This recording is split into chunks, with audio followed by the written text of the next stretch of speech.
Hello, and welcome to another BTFO.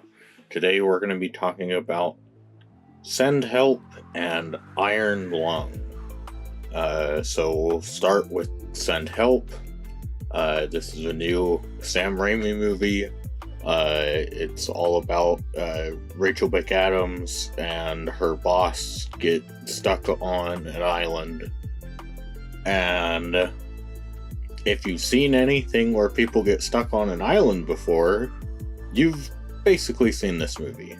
I was not very impressed with this. There are a couple fun Sam Raimi movie or moments, but for the most part, it is generic and predictable and kind of annoying. Because I don't know, it doesn't feel like it was written with adults in mind, where it's like, oh, look, Rachel McAdams, because we have to try and present her as oh, this is a gross woman that you'd never want to be around. And so, we can't actually make her ugly. So we're just gonna have her talk over people for the most part, and we're just gonna be like, oh yeah, in universe she's cringe. That's it. She's just super cringe. It's like she gets passed up for a promotion because the new kid that's taking over the company, he's like, oh, I want my buddy from college to be VP with me. It's like, I mean, that's nice and all, but I don't know, you'd think that, especially because the film goes on to make the point that he has no idea what he's doing, and it's like, oh, well, wouldn't you just follow all of your dad's suggestions even after he died? Even if you didn't have a great relationship with him, this is your golden parachute, right? Don't you want to try and take care of that? But no, I guess just immediate nepotism.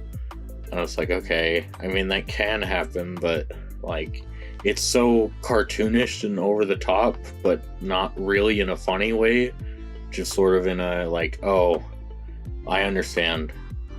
But then the movie will continue to tell it to you over and over and over again that hey, this is the point. He's not a cool guy. He's mean. It's like, yep, I get it. And I don't know, it's really weird where to go into spoilers, I guess. Rachel McAdams, I guess she finds him hot, and so she's like, no, I don't want to leave this island. I like being in charge, and I like the fact that you're hot, even though there's no they never do anything sexual. They don't even kiss, and it's like, oh, that feels really weird that you would have spent all this time building up this sexual tension, and that's just for nothing. That doesn't really go anywhere. It's like, oh, okay. But and the film kind of does present her as a bad person on occasion, but then by the end of the film, it's like, yeah, she was a bad person who got fucked over, and so she was finally able to fuck over the people who fucked her over, and now she's on top of the world. Hooray! And it's like, oh, that's not that's a weird, why would you tell that story? Because it's I don't know, if it tried to make a point of yeah, good people get nowhere, and so the world is just between terrible person and terrible person, that could be something, but it doesn't really make that point, because it just goes back and forth on is Rachel McAdams' character a good person or not? It's like, oh, I mean, by the end of the movie, she is definitely not 100%. No, she's a bad person.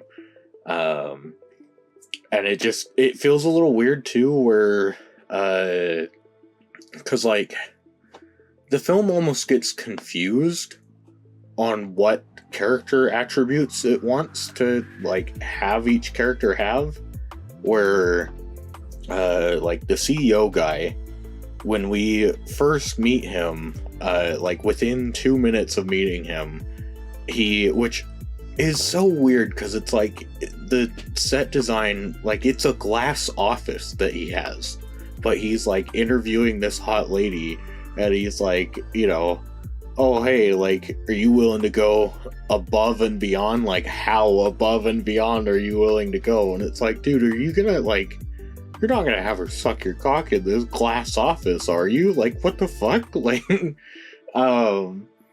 like it'd be one thing if there was like privacy glass, but it's like, no, it's a big glass office. And like, but then later in the movie, they're like, oh yeah, remember his fiance that we introduced right after that scene? Yeah, he misses her a whole bunch.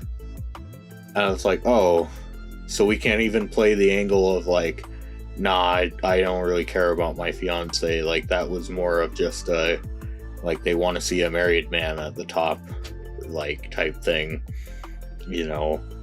That's like, oh, that's, so you can't even really play around with like the infidelity thing, because on the one hand you're like, yeah, he's super infidel, like, and then on the other hand it's like, nah, he's super loyal actually.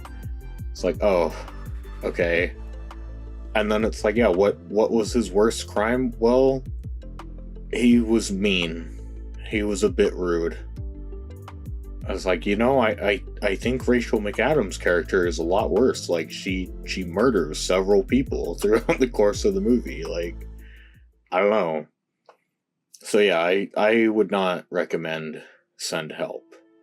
On the other hand, we got Iron Lung, that is based off of, I believe it's Markiplier's game, and it stars Markiplier, and I'll be honest, I mean, like, I know Markiplier in the sense of, I've seen his face, I know his name, I know he's a YouTuber, but, like, other than that, no, like, I don't know, I feel like maybe I'm, like, just old enough to have not really known any of his content, that or it's just that side of the internet that I don't really go into, where it's like, yeah, I know who Mr. Beast is, I haven't watched a single Mr. Beast video, like, I don't have a real desire to,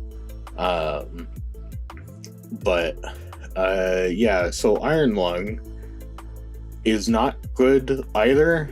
I don't know, I'm not sure, like, I think a lot of people are just getting hyped up that, like, oh man, like, this YouTuber, like, made a movie, and it's like, yeah, but, like, it'd be nice if they were good movies. Like, I have hope for Obsession, because I actually do watch some of Curry Barker's, like, content, but, it's like, Obsession could be shit, like, there's a full possibility of that. And Iron Lung, it's really annoying because it's a half hour too long. Like, just from jump, if you're gonna have a movie that's all about one guy in one room for the entire time, yeah, you should probably try and keep that as short as possible, because it's not gonna work out all that well for you if you try and drag it out, which this film suffers from. It really suffers from the fact that, like, there seemingly was no concentrated theme or idea that they wanted to get across in this. They just wanted to make a movie, and so throughout the film there are lots of ideas that randomly get thrown out, but there's not a whole lot of meat on the bone. It's like, oh, yeah, maybe we should do something with some of these concepts, maybe, because, like, they throw out the idea that, like, oh, humanity is basically gone, and we need something in the blood to, like, restart humanity. What that is, nobody knows.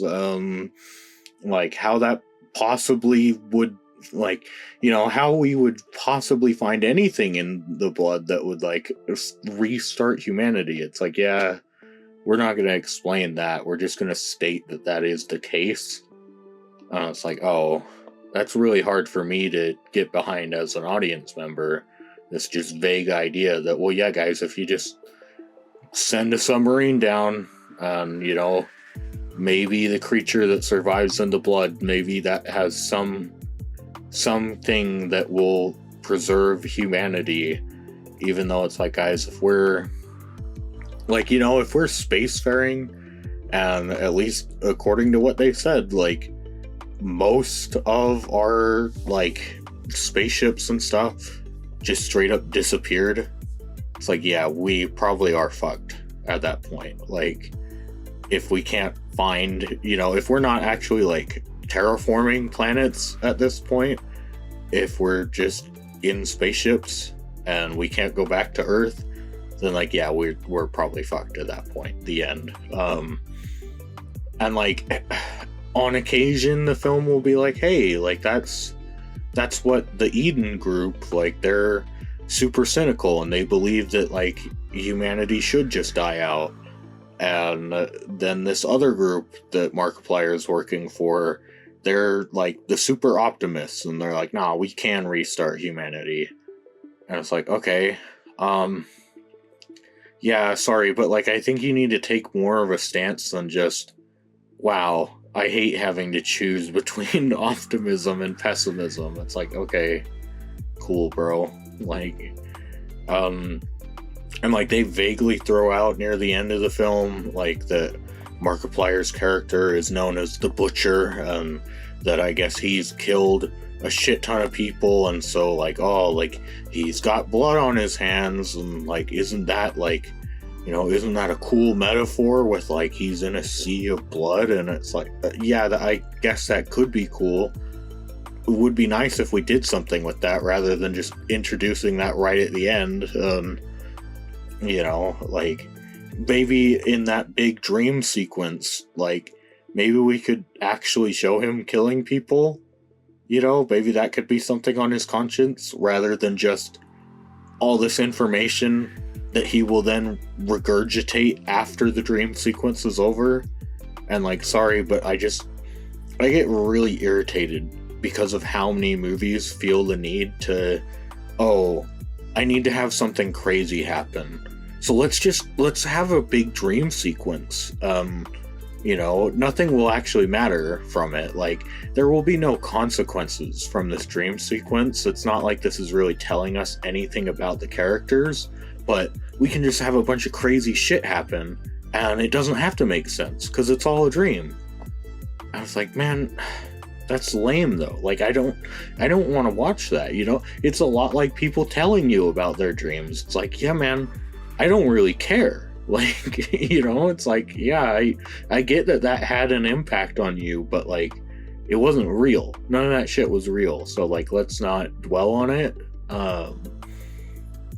And so it's kind of annoying in a movie to be like, oh yeah, the last 10 minutes, nah, you can forget all that. Like, that really didn't matter whatsoever. It was just so that we could throw in some cool visuals. And it's like, oh, okay. And, like, I don't know, Markiplier is, like, fine as an actor in this. I wonder if, like, casting wise, if that was his choice, because they did list, like, they had a casting director on this. And so it's like, well, I don't know, like, maybe that was the casting director's call. Maybe they were like, hey, if we're gonna get, like, you know, if we're gonna make this movie that people are already gonna see because it's Markiplier, like, and it's all about one guy in one room for the entire thing, I guess people want to watch Markiplier, so we'll just put him in the movie. But it's like, I don't know, man, he's really not all that compelling.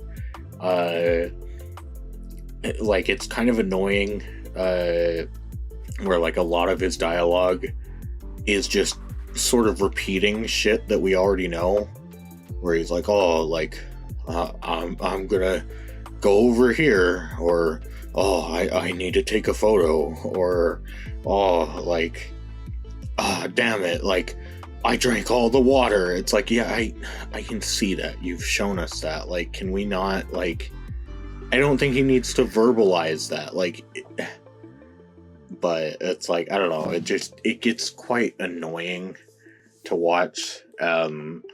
Yeah, it's one of those things where it's like, this could work. Like, you know, there are a lot of neat ideas in like doing more of an existential horror, and like, you know, small bumps and stuff outside the ship, like, you know, that can all work. But then when you just start throwing every idea that you have at the wall and then going, well, yeah, did you like any of that? It's like, I don't know, man, you didn't execute any of that. Like, you didn't explore any of those ideas. You just went, oh yeah, well, like, you know, what if there were two space factions and he didn't really choose between either of them, he just got like thrown in between them? It's like, oh, okay, could we explore that idea a little? You know, like, it's like, I don't know, man, it feels like you probably should have had two people on there. And you could have, like, you know, I know that's not how the game goes, but it's like you could have easily just said, okay, for this expedition, we've decided that it will be more efficient to have someone take the picture and someone drive the ship. Because, like, there are several times in this where, like, Markiplier has to go, like, run from one end of the ship to the other because it's really inconveniently designed. And it's like, oh yeah, that, like, you know, and then if you have two characters in there, like, they can have a discussion. But yeah, it's just, I don't know, it's annoying, it's long. I didn't really like it, but thank you for watching. I guess hopefully we get some more good movies soon. For now, bye bye.